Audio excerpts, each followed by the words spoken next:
জ্যৈষ্ঠ মাসের মাঝামাঝি। মাথার উপর সূর্য যেন আগুন ঢালছে। বৃষ্টির কোনো দেখা নেই। গ্রামের পর গ্রাম এক টানা খরায় পুড়ছে। মাঠের ফসল সব শুকিয়ে একেবারে কাঠ হয়ে গেছে। জলের অভাবে মাটি ফেটে চৌচির। গ্রামের প্রতিটি মানুষের চোখে মুখে চরম হতাশার ছাপ। মাধব চাষির বাড়ির অবস্থাও আলাদা কিছু নয়। বাড়ির রুক্ষ উঠোনে এক রাশ দুশ্চিন্তা নিয়ে মাথায় হাত দিয়ে বসে আছে মাধব। তার মা অর্থাৎ ঠাকুর মা এবং দুই মেয়ে রাধা ও মিঠিও সেখানে চিন্তিত মুখে বসে আছে। গরমের চোটে সবার একেবারে হাঁসফাঁস অবস্থা। মা, আমি আর কোনো পথ দেখতে পাচ্ছি না। খরায় এবছর মাঠের সব ধান চোখের সামনে জ্বলে গেল। বিন্দু বিন্দু ঘাম ফেলে যে চারাগুলো পুঁতেছিলাম সেগুলো এখন শুকনো হয়ে খড় হয়ে পড়ে গেছে। মহাজনের ঋণ মেটাবো কি করে, আর সংসারটাই বা চলবে কি করে বুঝতে পারছি না। তুই এত ভেঙে পড়িস না মাধব। ভগবান একটা রাস্তা বন্ধ করলে 10টা রাস্তা খুলে দেন। প্রকৃতি মায়ের যখন খুব রাগ হয় তখন এমন খরা হয় ঠিকই, কিন্তু রাগ কমলে তিনি আবার অঝরে বৃষ্টি দিয়ে মাটি ভিজিয়ে দেন। একটু ধৈর্য ধর বাবা। ধৈর্য ধরে আর কি হবে মা? মহাজনের লোক কালও এসে তাগাদা দিয়ে গেছে। আমার আর কিচ্ছু ভালো লাগছে না মা। আমি ঘরের ভেতরে যাচ্ছি।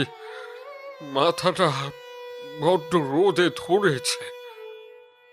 যা, একটু জিরিয়ে নে। মাথাটা বড্ড গরম হয়ে আছে তোর। যা বাবা, যা।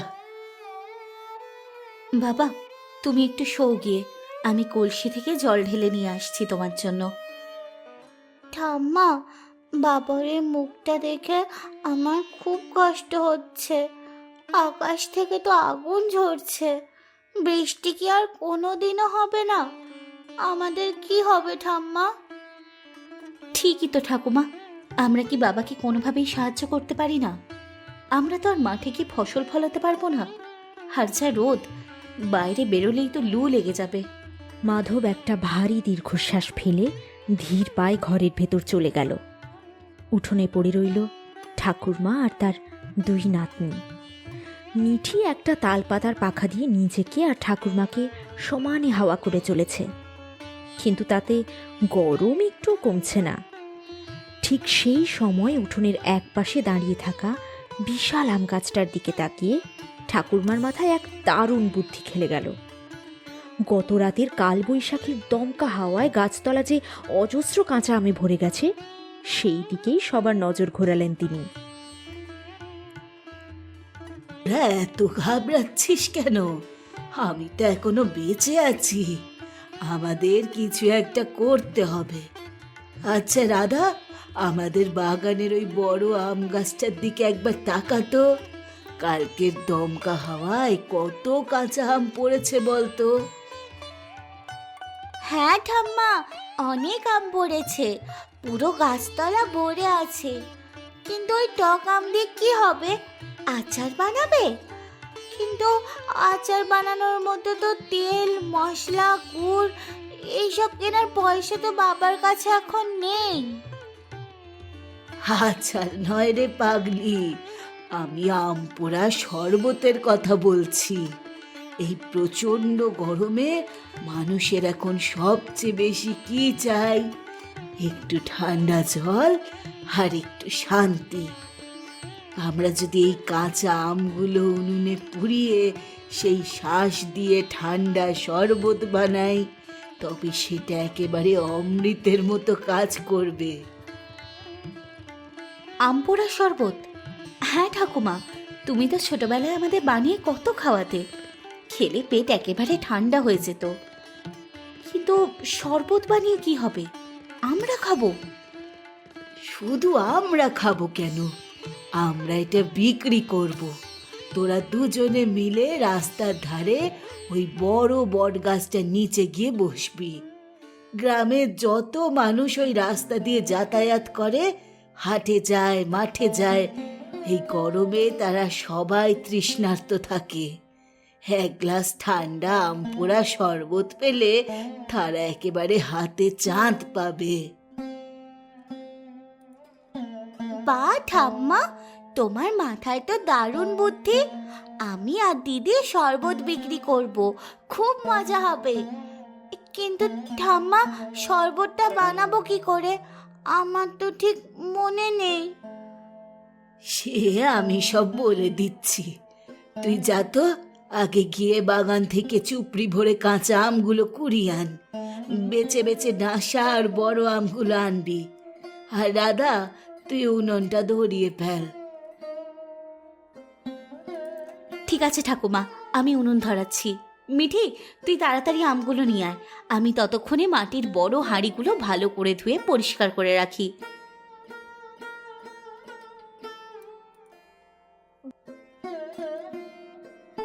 ঠাম্মা, এই দেখো, একেবারে এক চুপড়ি বড় বড় কাঁচা আম কুড়িয়ে এনেছি, একটাতেও দাগ নেই। বেশ করেছিস। এবার আমগুলোকে বালতির জলে ভালো করে ধুয়ে নে, কোনো কষ যেন লেগে না থাকে। রাধা, উনুনে আঁচ এসেছে? হ্যাঁ ঠাকুমা, কাঠগুলো বেশ গনগনে হয়ে জ্বলছে। এবার কি করব?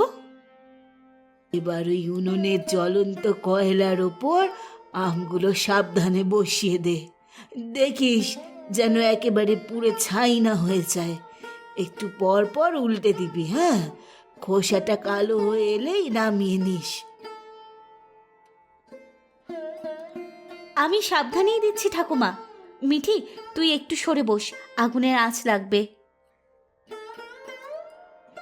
এই দিদি, আমগুলো তো কালো হয়ে ফাটা শুরু করেছে, ভেতর থেকে কেমন একটা সুন্দর গন্ধ বেরোচ্ছে। এবার নামাবো? হ্যাঁ, এবার চিমটে দিয়ে ধরে নামিয়ে একটা গামলার ঠান্ডা জলে ফেলে দে। তারপর খোসাগুলো ছাড়িয়ে নে। দেখবি ভেতরে আমের শ্বাসটা একেবারে নরম কাদার মতো হয়ে গেছে। সেই শ্বাসটাই হাত দিয়ে চটকে জলের সাথে মেশাতে হবে। ঠাকুমা, খোসাগুলো ছাড়িয়ে ফেলেছি। শ্বাসটা সত্যি খুব নরম হয়ে গেছে। কিন্তু শুধু আমার জল দিলে কি খেতে ভালো লাগবে? সত্যি কি পয়সা দিয়ে কেউ কিনে খাবে? উনুনের গনগনে আছে আমগুলো পুড়িয়ে নেওয়ার পর খোসা ছাড়াতেই ভেতর থেকে নরম শ্বাস বেরিয়ে এলো। আরে না না, এর মধ্যে আসল জাদুটাই তো এখন মেশাতে হবে। মিটি, তুই রান্নাঘর থেকে বিট নুন, ভাজা জিরে গুঁড়ো আর ওই বয়াম থেকে বেশ কিছুটা চিনি নিয়ে আয়। আর হ্যাঁ, বাগানের কোণ থেকে এক মুঠো তাজা পুদিনা পাতা তুলে আনতে ভুলিস না। হ্যাঁ, যা নিয়ে আয়। আমি এক্ষুনি আনছি ঠাম্মা। দিদি, তুই আমের শ্বাসটা ভালো করে চটকে নে। ঠাকুমা, জল কোথা থেকে নেব? কলের জল তো এখন রোদে তেতে একেবারে গরম হয়ে আছে। কলের জল দিলে কি আর শরবত কেউ খাবে রে? ওই মাটির বড় হাঁড়িটাতে আমাদের পুরনো পাতকুয়ার একেবারে তলার দিকে ঠান্ডা জলটা ভরে আন। ওই কুয়োর জল তো একেবারে বরফের মতো ঠান্ডা। মাটির হাঁড়িতে রাখলে তা আরো ঠান্ডা হবে। শরবতের আসল স্বাদ তো ওই জলেই খুলবে। ঠিক বলেছ ঠাকুমা, আমি পাতকুয়ো থেকে এক্ষুনি জল তুলে আনছি। রাধাবাড়ির পুরনো পাতকুয়ো থেকে একেবারে বরফের মতো ঠান্ডা জল তুলে এনেছিল একটি বড় মাটির হাঁড়িতে। ঠাম্মা, এই দেখো, সব নিয়ে এসছি। বিট নুন, জিরে গুঁড়ো, চিনি আর আর এই যে একদম তাজা পুদিনা পাতা। ঠাকুমা, আমি হাঁড়িতে জল নিয়ে এসেছি। এবার আমের গোলাটা ঢেলে দিচ্ছি। মিঠি, চিনিটা দে। দিচ্ছি। ঠাম্মা কতটা চিনি দেবো গো? 4 হাতা চিনি দে, আর 2 চামচ বিট নুন। জিরে গুঁড়ো দিবি 1 চামচ। খুব বেশি জিরে দিলে আবার তেতো হয়ে যাবে। এবার কাঠের হাতাটা দিয়ে ভালো করে ঘাট, চিনিটা যেন একেবারে গলে যায়। উফ, ঠাকুমা কি সুন্দর একটা গন্ধ বেরোচ্ছে। পোড়া আম আর তাজা পুদিনা পাতার গন্ধে পুরো বারান্দা একেবারে ম ম করতে লাগলো। এরপর ঠাকুরমার মাপে মাপে দেওয়া বিট নুন, জিরে গুঁড়ো, চিনি আর আমের পাল্প সেই ঠান্ডা জলে মিশিয়ে তৈরি হলো এক জাদুকরি শরবত। আমার তো এখনই জিভে জল চলে আসছে রে দিদি, একটু খেয়ে দেখবো? আগে ভালো করে নেড়ে নে, তারপর তোরা দুজনে 2টো মাটির ভাঁড়ে ঢেলে খেয়ে দেখ কেমন হয়েছে। নুন মিষ্টি সব ঠিক আছে কিনা সেটাও তো বুঝতে হবে। মিঠি, এই নে খেয়ে দেখ। আহ, সত্যি ঠাকুমা, 1 গ্লাস খেলে মনে হবে আরো 1 গ্লাস খাই। কেউ না কিনে পারবেই না। নুন মিষ্টি টক সব একেবারে মাপে মাপে হয়েছে। তবে আর দেরি কেন, বেলা তো বাড়ছে। হাটের লোক এবার ফিরতে শুরু করবে। তোর ওই বড় মাটির হাঁড়ি 2টো কোকে করে নিয়ে বটতলায় গিয়ে বস, সাথে পরিষ্কার গামছায় ঢেকে মাটির ভাঁড়গুলো নিয়ে যা। কেউ দাম জিজ্ঞেস করলে বলবি 1 ভাঁড় শরবত মোটে 2 টাকা। ঠিক আছে ঠাকুমা, আমরা যাচ্ছি।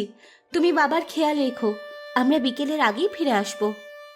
তারপর তারা হাঁড়ি নিয়ে বেরিয়ে পড়ল রাস্তার ধারের পুরনো বটতলার উদ্দেশ্যে। এই দিদি, রাস্তা তো একেবারে খাঁ খাঁ করছে, কেউ তো আসছে না। একটু ধৈর্য ধর মিঠি, এই গরমে তো মানুষ একটু ছায়াই খোঁজে। ওই দেখ, হাটের দিক থেকে কারা যেন আসছে, তুই হাঁক দে। আসুন গো আসুন, ঠান্ডা ঠান্ডা আম পোড়া শরবত, প্রাণ জোড়ানো শরবত। 1 ভাঁড় খেলে শরীরের সব ক্লান্তি দূর হয়ে যাবে। মাত্র 2 টাকায় ঠান্ডা শরবত। আসুন গো আসুন।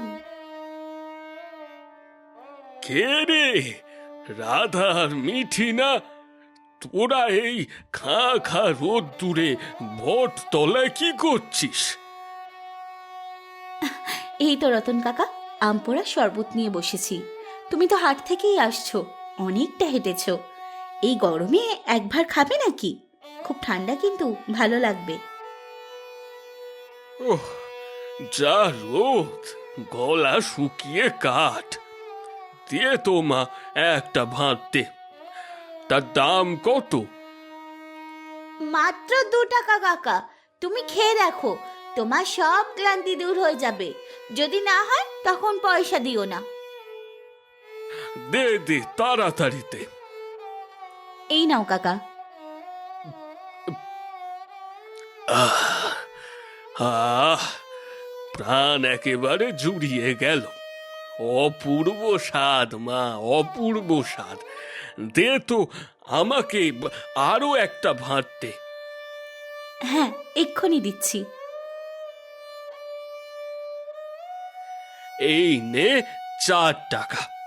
খুব ভালো জিনিস নিয়ে বসেছিস তোরা।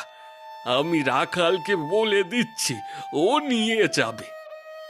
দেখলি দিদি, বললাম না কেউ না খেয়ে যাবে না।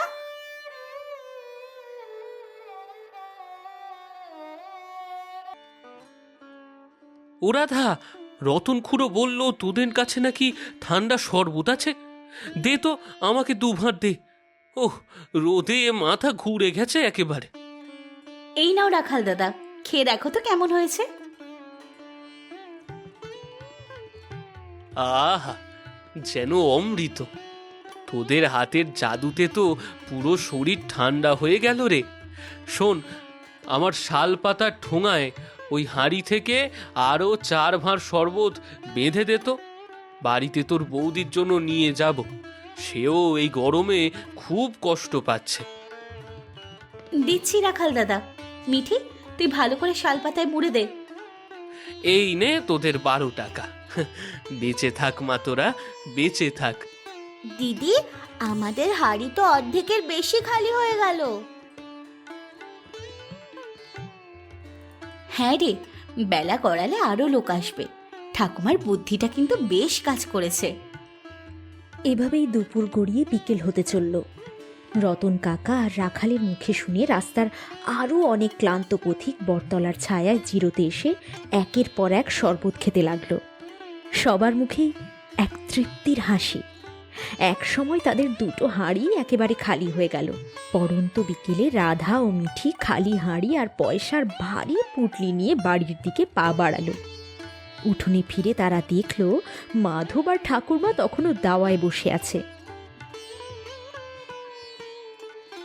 বাবা, ও বাবা, দেখো আমরা কি এনেছি। হ্যাঁ রে, তোদের তো দুপুর থেকে দেখছি না। কোথা থেকে আসছিস এসব হাঁড়ি খুঁড়ি নিয়ে? বাবা, আমরা ঠাকুমার বুদ্ধিতে আম পোড়া শরবত বানিয়ে বটতলায় বিক্রি করতে গিয়েছিলাম। আর দেখো, আমাদের 2 হাঁড়ি শরবত একেবারে শেষ। এই দেখো বাবা, অনেক টাকা। আমি আর দিদি গুনে দেখেছি, পুরো 200 টাকা হয়েছে আজকে। এত টাকা? তোরা দুজন মিলে এই রোদে এত কষ্ট করলি? কষ্ট না করলে কি কেষ্ট মেলে মাধব?